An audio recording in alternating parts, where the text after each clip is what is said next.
So, Tom, I would love it if you would just introduce yourself and tell me a little bit about yourself, if you would. Well, okay, that's a big question. A big question, yeah?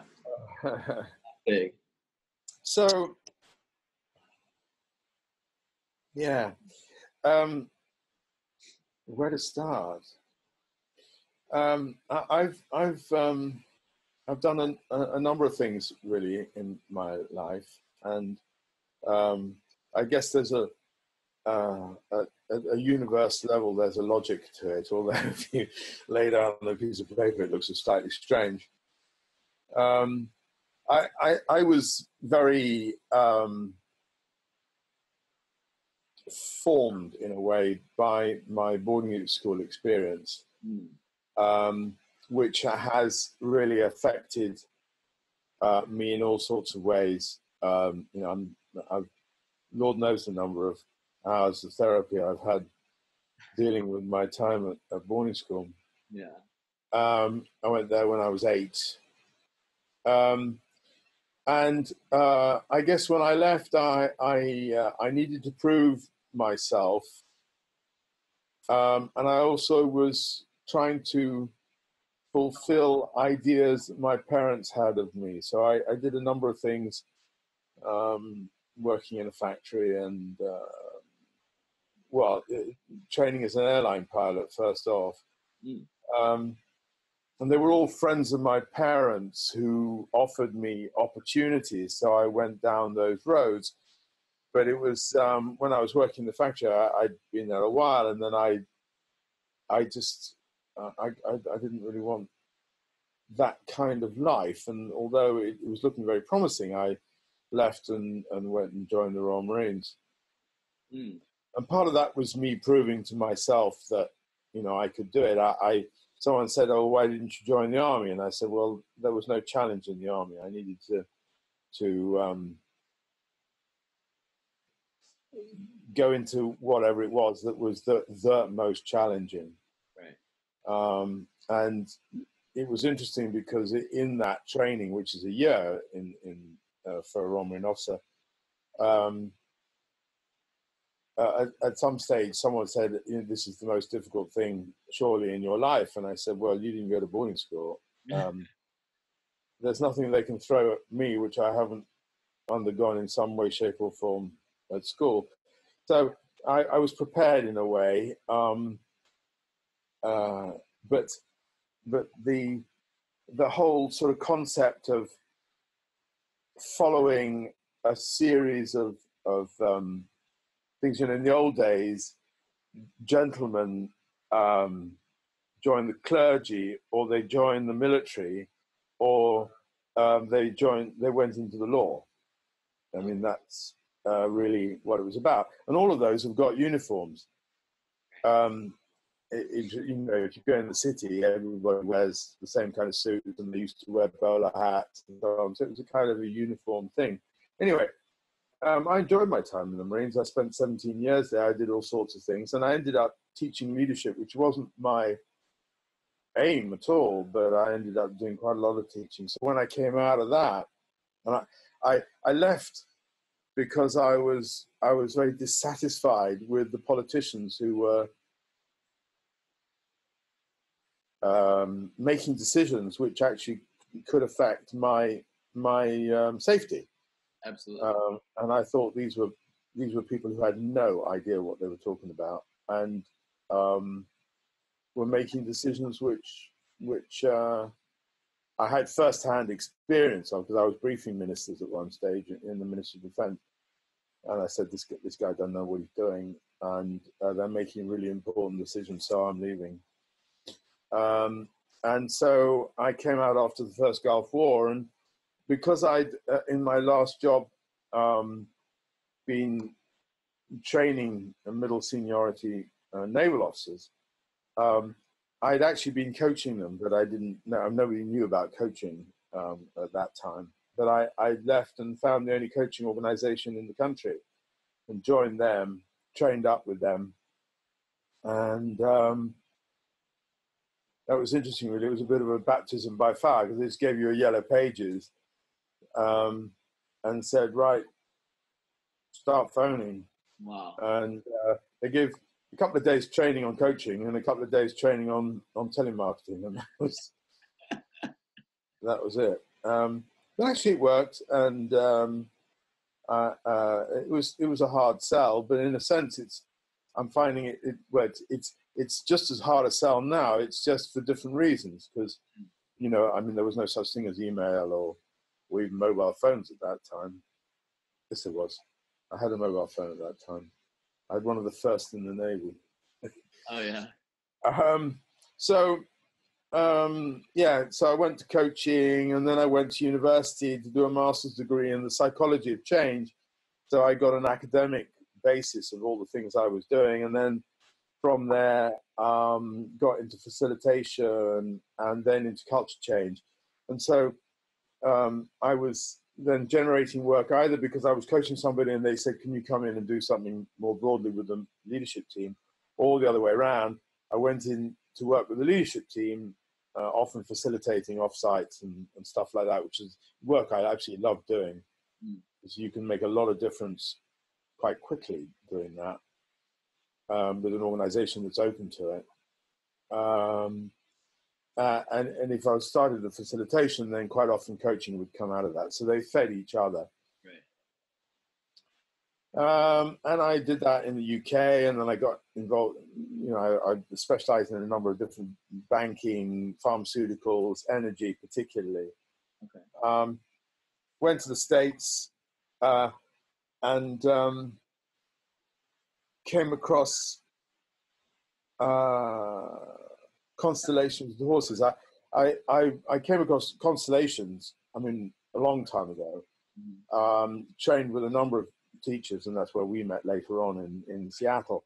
But in the States, I came across it using horses. That's not quite true, but long story short. Then started to do that work as well as the facilitation, which was amazing, and learned quite a lot about horses. And of course, myself. All the time, I've been working on myself, because I don't think you can do this work without having a reasonably high level of self-awareness. Right. I don't know whether people would say that I am self-aware, but I would. I can vouch for you. Oh, you're kind. Thank you. So, did that in Houston, and then ended up outside Denver for 4 years, which was amazing. But all my work, well, most of my work was international. I was traveling all over the place, and which was an amazing experience and adventure.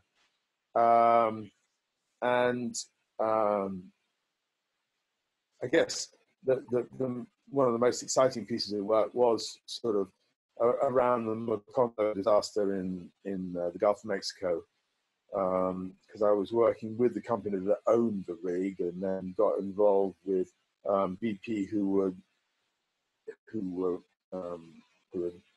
rented the rig, and looking at the psychology of all the things that need to go wrong to create a disaster, which I think is a fascinating science. And it's one that I learned a lot about from one of my very old mentors, Norman Dixon, who was a professor of psychology at London University. And he wrote an amazing book called On the Psychology of Military Incompetence, which was fascinating, and was part of my grounding in that exploration of how to avoid disasters, and when you get a disaster, how to deal with that. Yeah. And I had some pretty interesting examples of that when I was serving in Northern Ireland during the Troubles, when I was in the Marines. So, all these things have come together in various ways, and it also generated a lot of my interest in trauma and trauma release and treating trauma. Yeah. So my interests are very broad, really. And when I came back to the UK in 2015, I worked in the banking industry in London for a while, which was sort of interesting. And then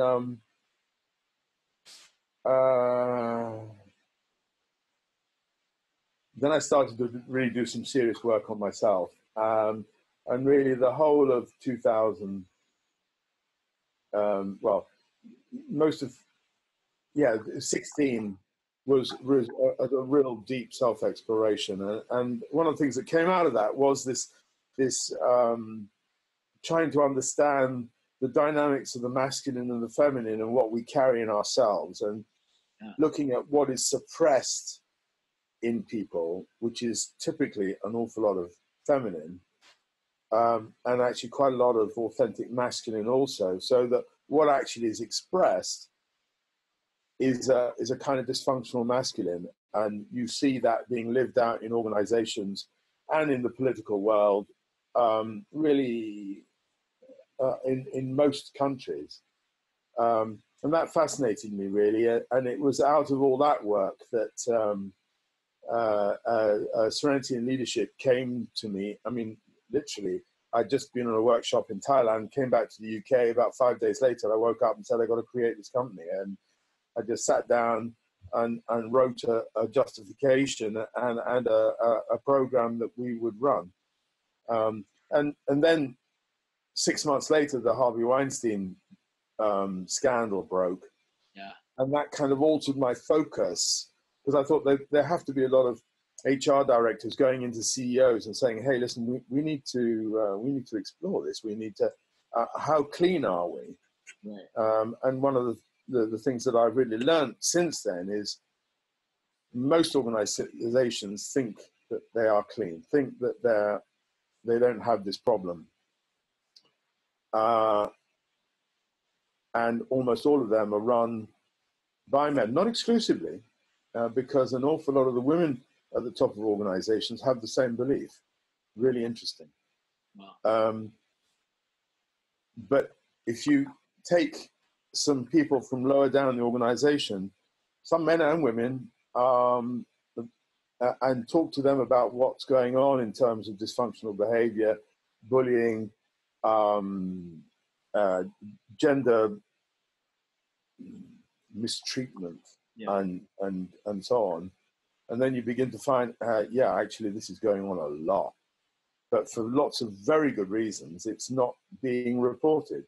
Yeah. Mostly because why would a woman report this, let alone a man? It's the risk is way too high. And we saw that lived out in the Kavanaugh, Christine Blasey Ford case, right, in the spotlights. And there's a woman who actually did report it in her own way, and was completely discounted. So all that's done is do more of what I was seeing already, which is what the Me Too campaign has done, which is give permission for a lot of women to feel angry. yes, And it's created a lot more confusion in a lot of men, particularly sort of age 35 and above, because they don't actually know how they're supposed to be anymore. Because it just feels all very risky, which is why some men are not recruiting women at all, and others are just creating distance, which is crazy, and it's the last thing you need. But there you are. There you are. That's it in a nutshell. yeah.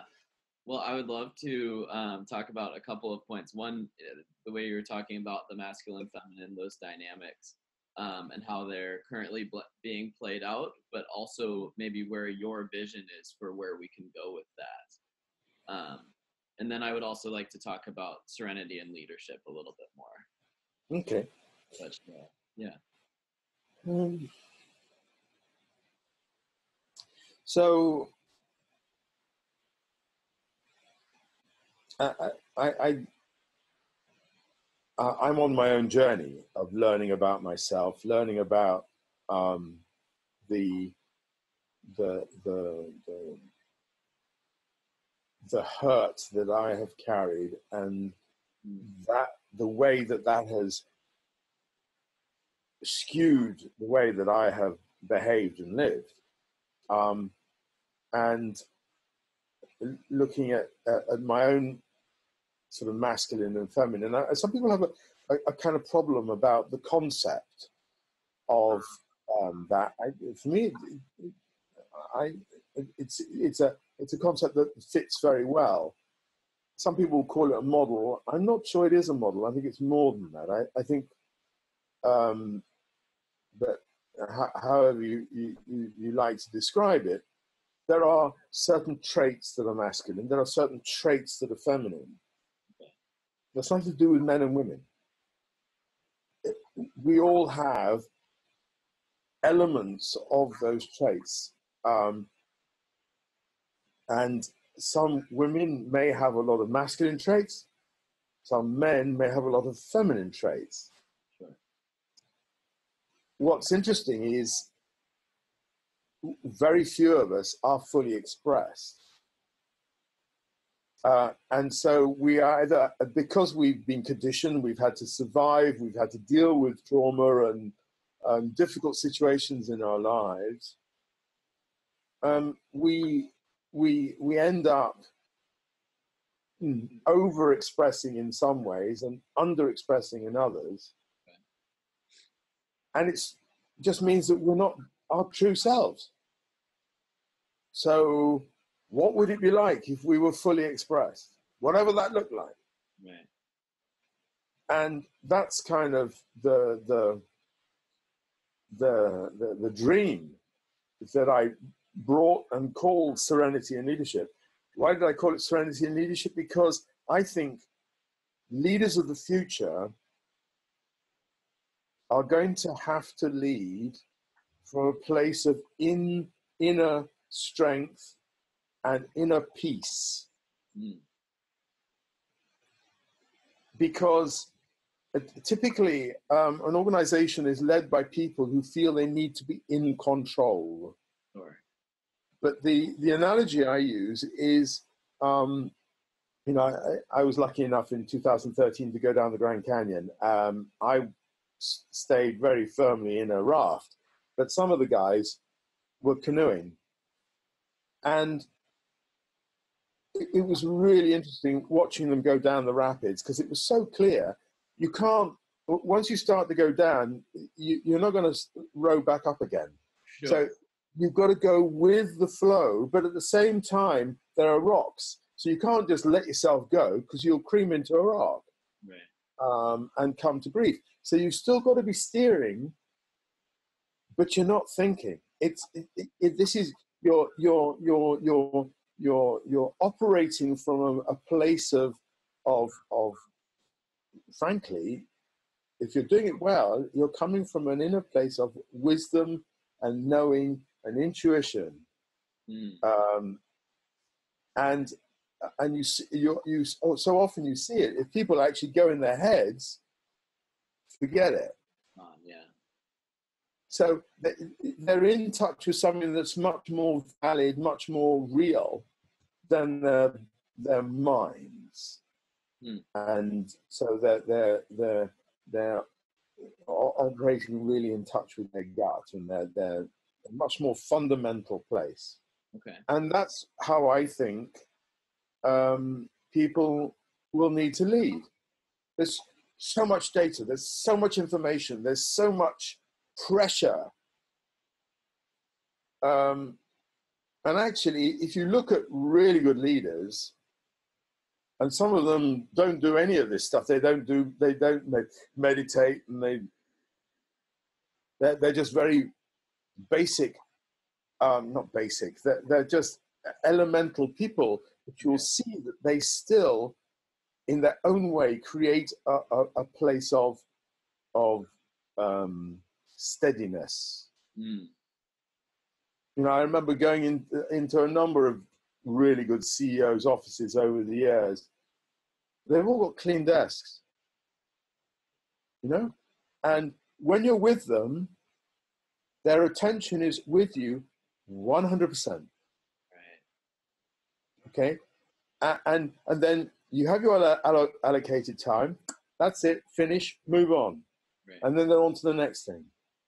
But that ability to focus and from a place of clearness, that's really powerful. And I think leaders who want to train themselves to be really good leaders of the future, they need that skill. Some people have it naturally, other people need to develop it. But I may be controversial here, but I think an awful lot of the skills that are taught in today's business world, business schools, are the old paradigm. Sure. And it's one of the reasons that we have a lot of the difficulties in business today, is because these people are focused on making a profit and using people. And the world is bigger than that.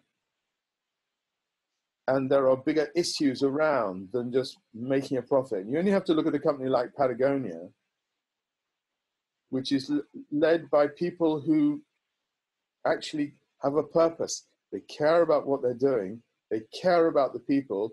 They only want people around them who have that same caring. They're totally different skills, but they have that level of caring. And there's an essence there of running a business because in its own way it makes a difference. Not just to the environment, not just to their customers, but to their people. In that sense, it's holistic. Sure. And a lot of those skills that run that are feminine skills. They're not masculine skills.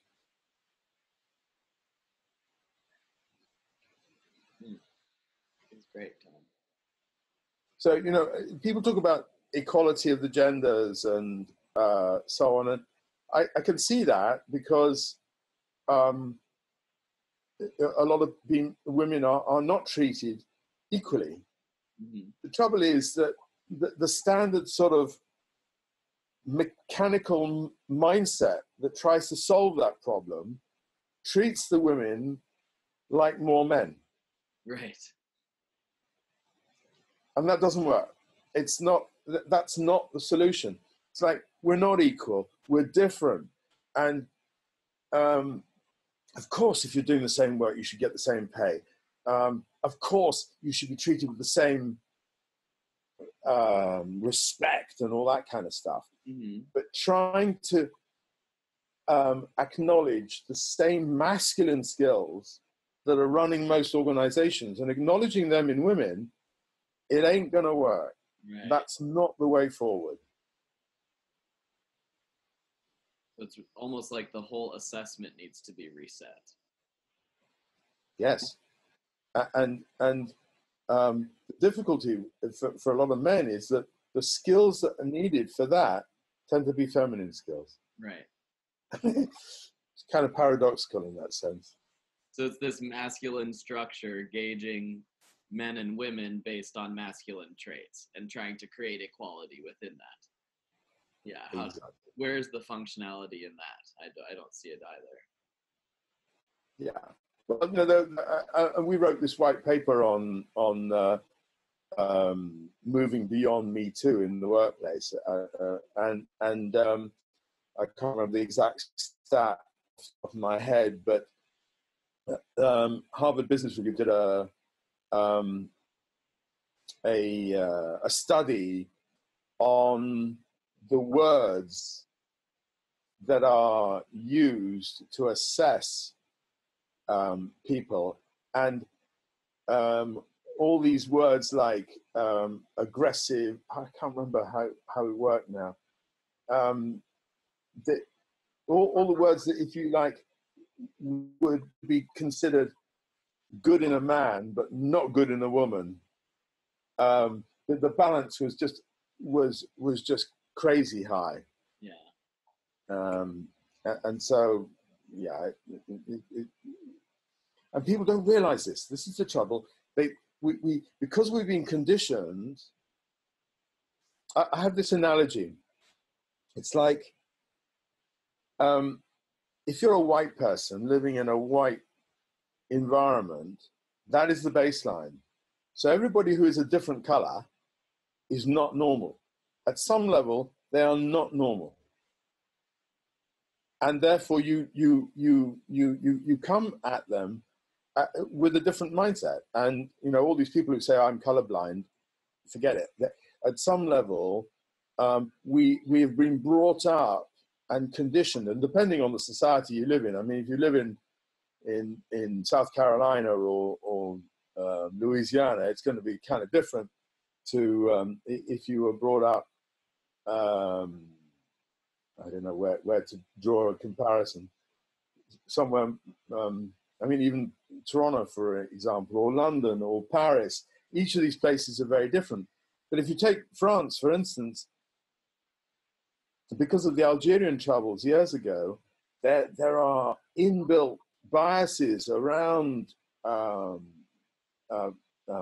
people of color, but completely different to Americans. Anyway, the point here is the default for white people is white, and it's very interesting to take the analogy across and say,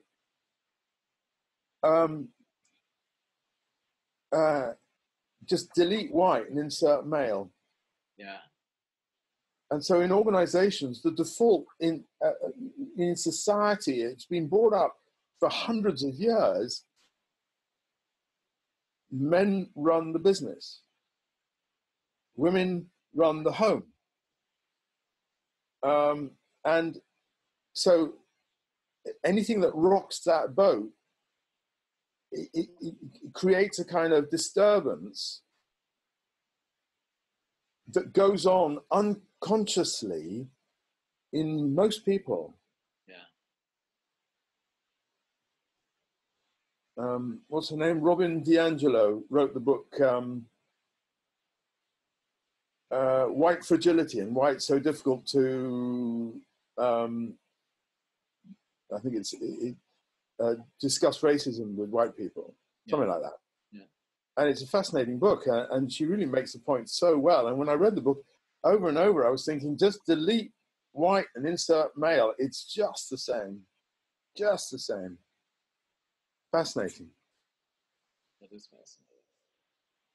And it's more clear as I hear you talking about it. It seems more and more clear the way that that's played out in my life growing up, in my experience with our culture, with society as an American. Absolutely. Yeah. Yeah. And it's interesting, actually, because a lot of people say, oh, well, you know, women, they're a real problem at work because they're going to get pregnant and they're going to leave. So why would we train them up and all this? And they explain why there's very few women at the top, where there's plenty at the bottom, largely on that paradigm. And yet, if you talk to a lot of women, they will say that had nothing to do with it. It's just, I saw all these men and the crazy way they were working, and I said to myself, I don't want to do that. Why would I subject myself to that? Why would I work 70, 80 hours a week? You know, I'd already do that, bringing up the children. And I hold down a job. Not many men could do that. So it's like they're so capable, but the deal, it just looks rubbish. Yeah. So, and I hadn't thought of that until fairly recently, but that makes a lot of sense to me. So I'm working on this project called the Empowered Man Project, and to me that looks like embracing the divine feminine and divine masculine and expressing that kind of in a way that you're talking about. What insight or what offering or maybe advice would you give to me, but also to someone who might be watching this with the interest in becoming more expressed, or the interest in maybe feeling a deeper connection to those energies, masculine and feminine? That's a loaded question too, huh? Well,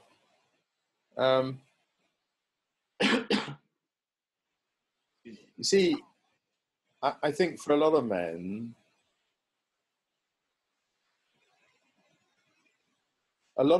for a lot of men, their masculine is still 10 years old. Sure. you get an awful. You can see it in politicians. You know, there's an awful lot of 10-year-old politicians running around. I mean, really.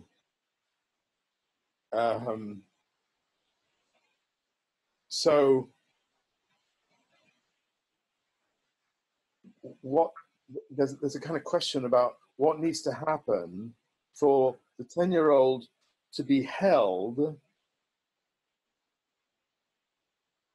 in such a way that he doesn't need to run the show the whole time.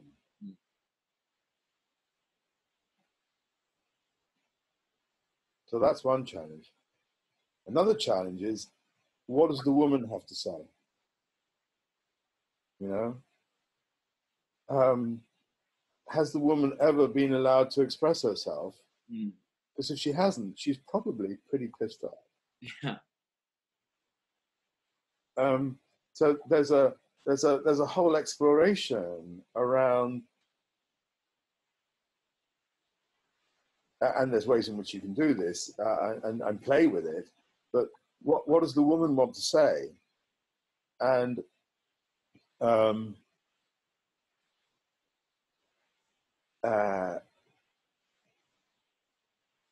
yeah, because when I mean, indicators of this are in the way that we create relationships. Okay.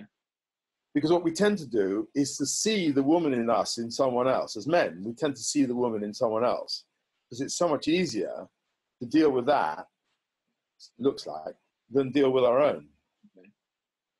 So we project out our perfect woman onto some other poor woman who's then expected to behave in this perfect way. And it'll work for a little while, and then it just all falls apart. Sure. Which is one of the reasons that so many relationships just don't work.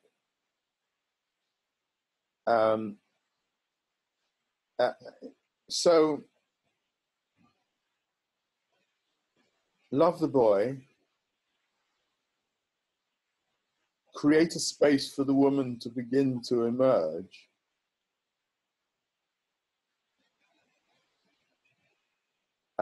Wait for the fireworks. And I think there's also a challenge there about what does the mature masculine, how does he want to express himself?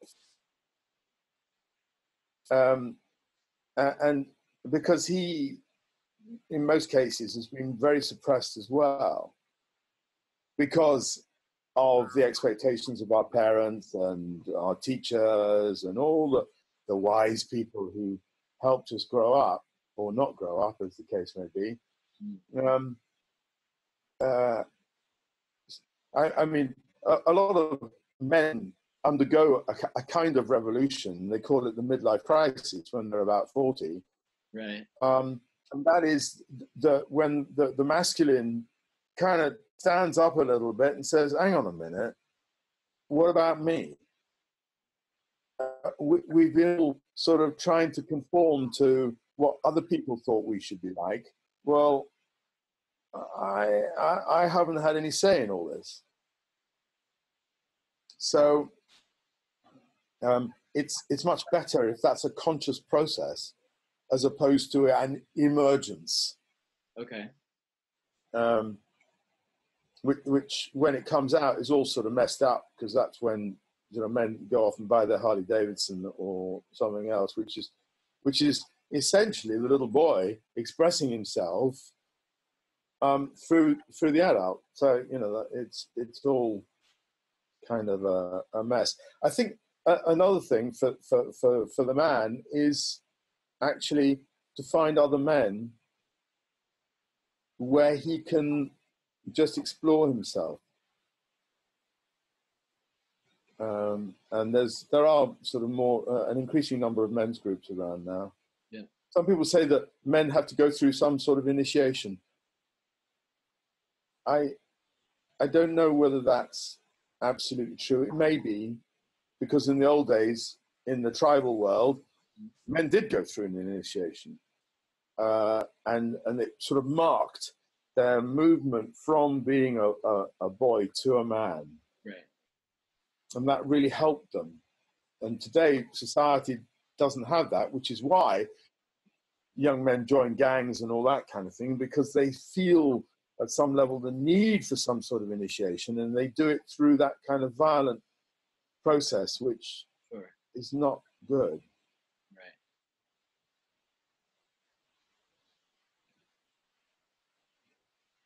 There's some thoughts. Yeah. No, I really appreciate. What stands out to me is the kind of, you're talking about these parts bringing the inner child, the young boy, the feminine voice, the mature masculine, and what it sounds like is that's kind of all muddled up and gets messy and entangled, and then we just kind of let whatever is kind of yelling the loudest or showing up with the most pressure kind of come out at different times, and really where the unlock might be is to invest in that personal looking inward, connecting with other men, right? Connecting with other people who maybe are going through a really similar experience, and then being conscious about the way that you bring out that these different parts of yourself. That's really powerful. Thank you. Well, there's a lot of loneliness about, and that loneliness is because there's so much expected of men, Yeah. and most of it is of this dysfunctional, immature masculine. Of course, in relationships, just to really complicate things, when you, as a man, are with a woman, you've got your own masculine and your own feminine, or your inner man and inner woman, Mm-hmm. and they're trying to relate with the inner man and the inner woman in the woman. Right. So there's four people at least in a relationship, and when you start to look at the dynamics of that, it's really fun and it's really interesting, because since most of them have been suppressed and not allowed to really say what they need to say, all these dynamics are going on, and we're largely unaware of the whole thing. It's a huge dance. Right. Then you got the inner child, you got 12 people then interacting in one relationship dynamic. And it's, yeah, I love that. Exactly. That's great. Anyhow, it's fun. Thank you. This is Well, cool. Yeah, what? I'm gonna make a point to try to wear the same shirt to my next to every interview I do. I'm gonna try to. well, I love we, that. we did that intuitively only. So there you go. I'll have to We've really always been a bit in tune. What's that? We've always been a bit in tune, I thought. I think so too. Yeah. Awesome. So I really enjoyed beginning to get to know you a bit when we were on that constellation program. I agree. All that time ago. I know it's been a while now, and yeah, I look forward to remaining in connection with you, Thom. Mm. Are there any wise words you want to leave our viewers with?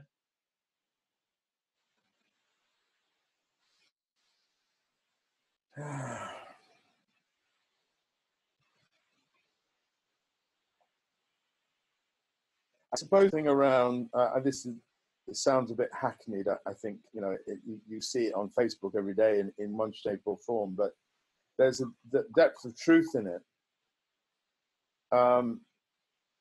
and that's about